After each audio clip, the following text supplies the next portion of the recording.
I'm just a guy who loves Disney that has way too much time on his hands. If anybody from Disney is watching, please don't sue me. Yeah.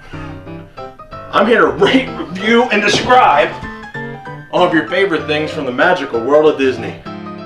I'm File91e and welcome to my Disney news and reviews.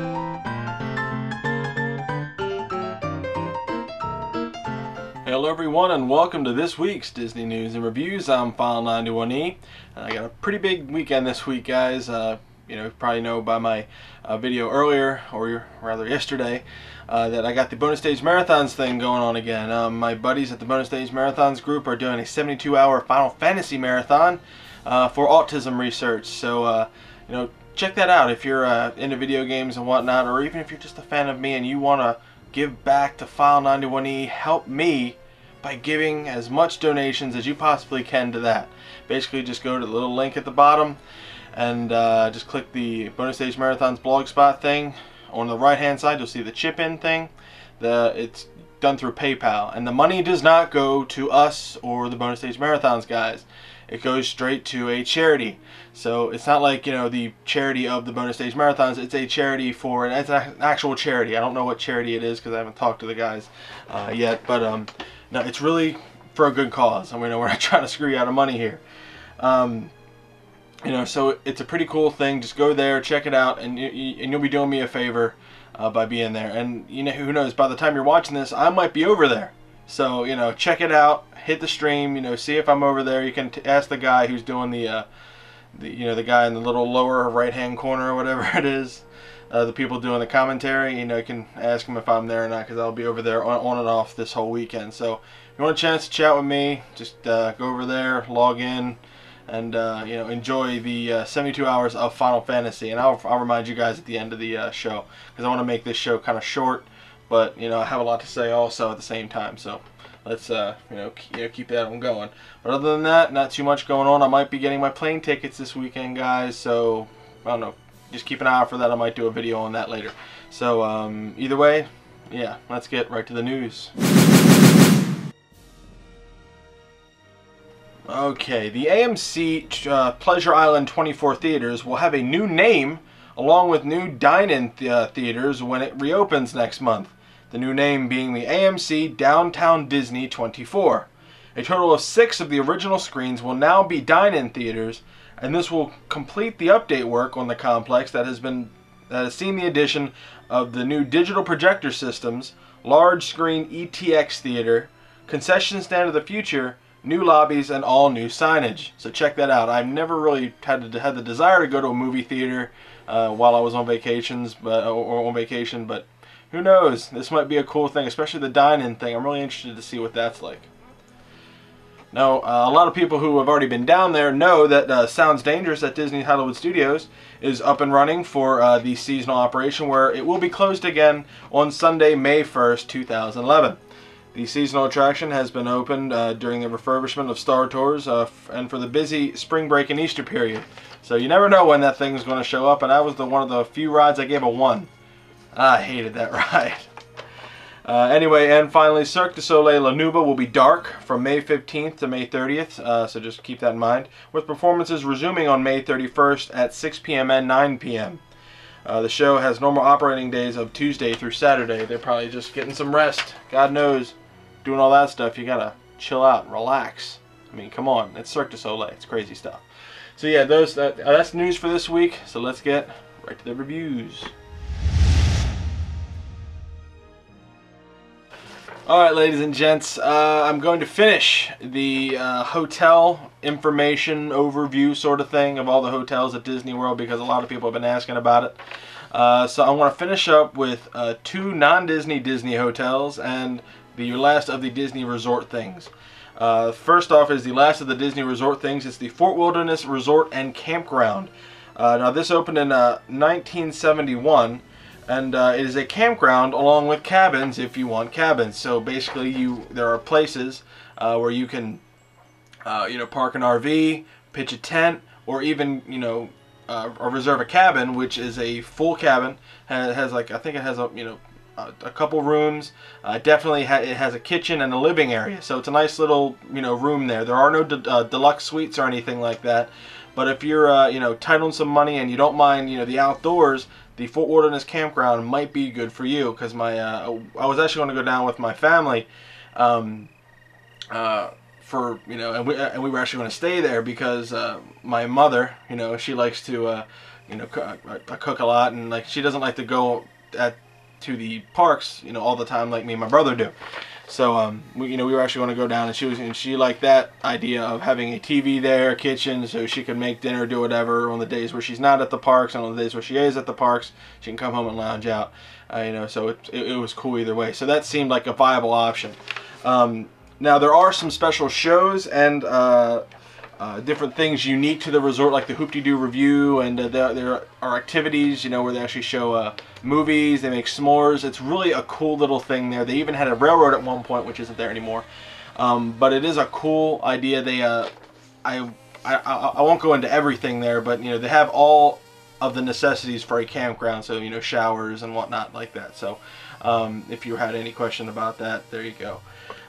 So it actually seems like a pretty cool place, the Fort Wilderness Resort and Campground. Again, I can't review it or rate it because I haven't been there, and this isn't a review thing, but I definitely would go there, just seeing all the different things that it holds. So definitely an option for those people that would like that stuff.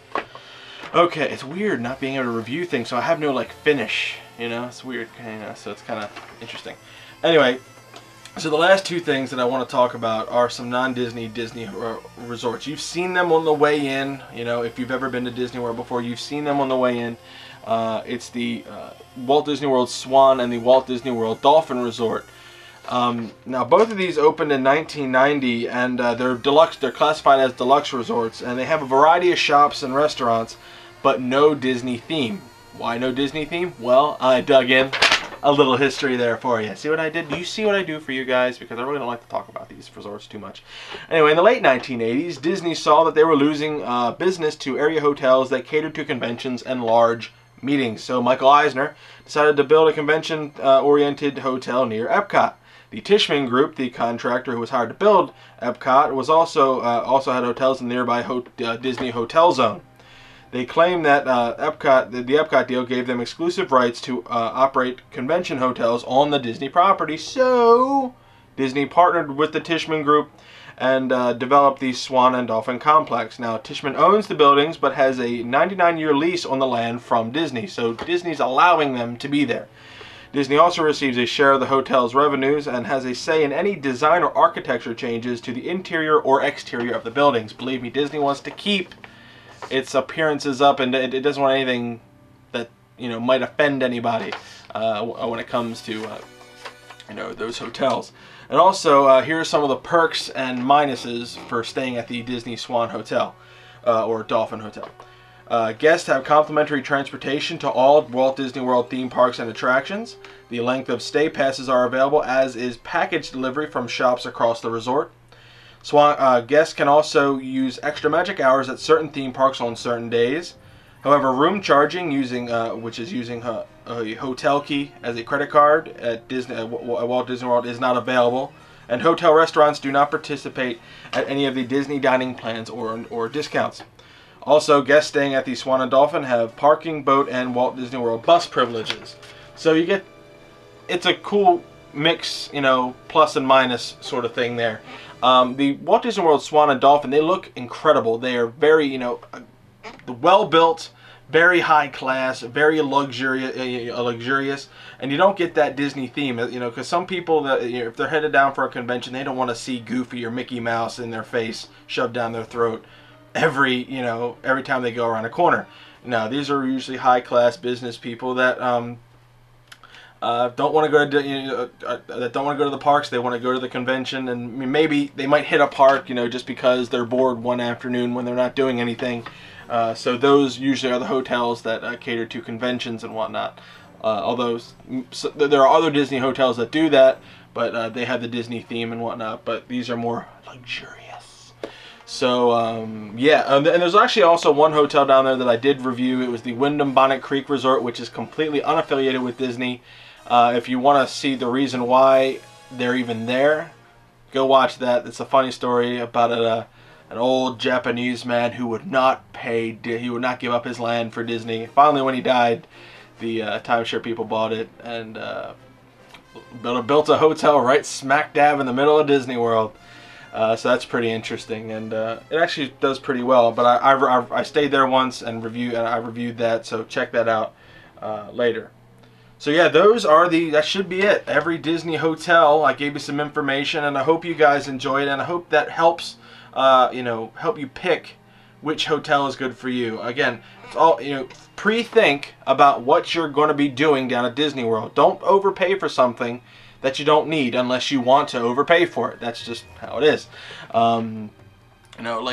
Guys like me, you don't have a lot of money, but I know I'm going to be spending all my time at the parks. I'm staying at a value resort because all I need is a bed and a TV and a toilet and a shower because I plan on showering. So shut the hell up.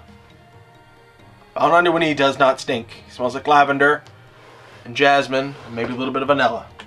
Just saying. Yeah. Anyway, so yeah, those are the hotels, and if you have any questions or comments, just let me know. If you want me to go into a certain hotel more for you, I will. I already got a couple of requests for that, so I'm pretty sure I'll do them, and try to give you some in-depth information. But for the overall general purposes of hotels, picking a hotel, I think I gave you enough, and yeah, so if you want any more, just let me know. Alright guys, that's going to wrap up this week's Disney news and reviews. And again, bonus stage marathon stuff, check that out. Link at the bottom. I'm going to be there throughout the throughout the time. So if you want to come and chat with me, do that. Again, donate if you have any money. I don't care if it's 50 cents, $1, $2, $5, $2.36. $1 and 15. I don't care what it is. If you have a PayPal account and you have some extra cash, if you got paid, just donate a little something.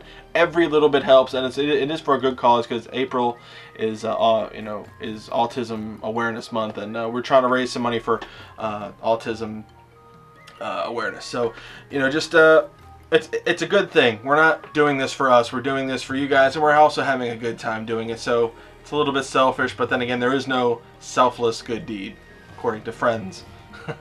Anyway, if anybody from Disney is watching, it'd be kind of cool if you would not go ahead and sue me.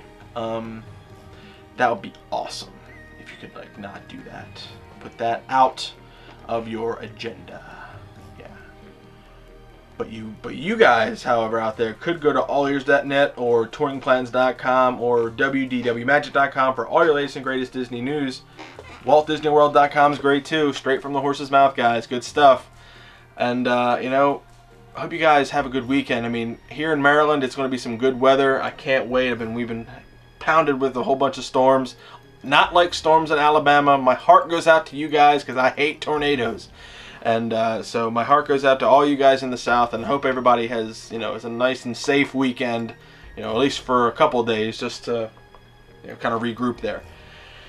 But yeah, I will see you guys next week for another Disney news and reviews, and hopefully I'll have some plane tickets. See you guys.